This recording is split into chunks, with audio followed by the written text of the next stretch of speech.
Hello বন্ধুরা, আপনারা কি জানেন পৃথিবীর বাইরেও আরও একটি নতুন পৃথিবী আছে যা দেখে চমকে গিয়েছিলেন বিজ্ঞানীরাও। এই নতুন পৃথিবী সম্পর্কে জানতে আজকের ভিডিওটিতে একটি লাইক করে ভিডিওটি পুরোটা দেখবেন।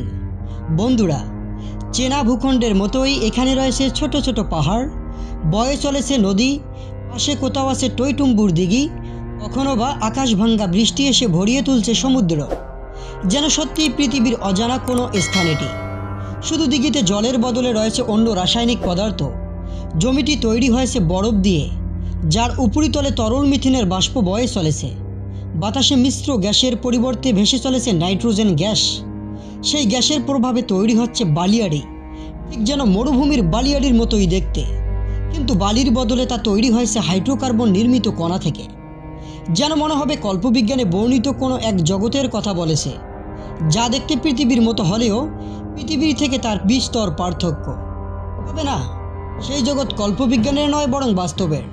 আর নীল গ্রহের সঙ্গে মিল পাওয়া সেই জগৎ আপনি খুঁজে পাবেন এই সৌরমণ্ডলে, তবে কোনো গ্রহে নয়, উপগ্রহের বুকে। হ্যাঁ বন্ধুরা, টাইটানের জগতে আপনাকে স্বাগতম।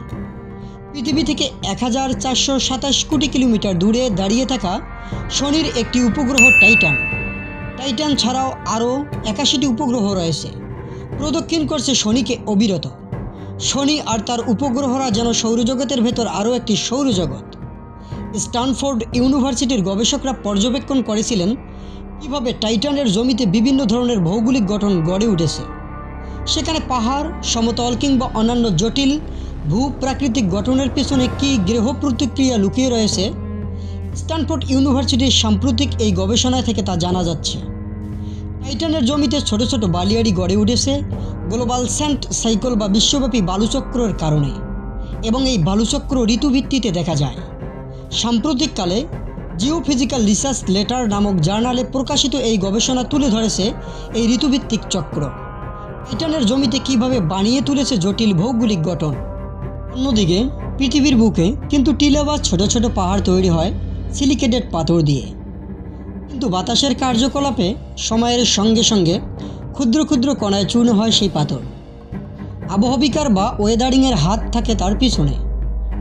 সেই ক্ষুদ্র ক্ষুদ্র কণা সুবৃহৎ পাহাড় থেকে ক্ষয়ে গিয়ে জমা হয় পৃথিবী পৃষ্ঠে। কখনো বা স্রোতস্বিনী নদীর জলে মিশে তারা পলির আকারে জমা হয় নদীর নিম্ন অববাহিকায়। টাইটানেও পৃথিবীর সঙ্গে সাদৃশ্য থাকে একাধিক। সাদৃশ্য থাকে পূর্ব বর্ণিত প্রক্রিয়ার ক্ষেত্রেও। শুধু টাইটানের মতো পৃথিবীর বিভিন্ন স্থানে জমা হওয়া পলিতে জৈব পদার্থ থাকে না। গবেষকরা দেখল টাইটানে জমা হওয়া পলি জৈব পদার্থ সমৃদ্ধ। গবেষকরা বহুকাল ধরেই বোঝার চেষ্টারত ছিলেন কীভাবে এই জৈব পদার্থ শক্ত দানাতে পরিণত হচ্ছে। যারাই আবার টাইটানের বুকে এই বৈচিত্র্যময় ভৌগোলিক গঠন গড়ে তুলেছে তিলে তিলে, সেই উত্তরও খুঁজে আনল গবেষকরা।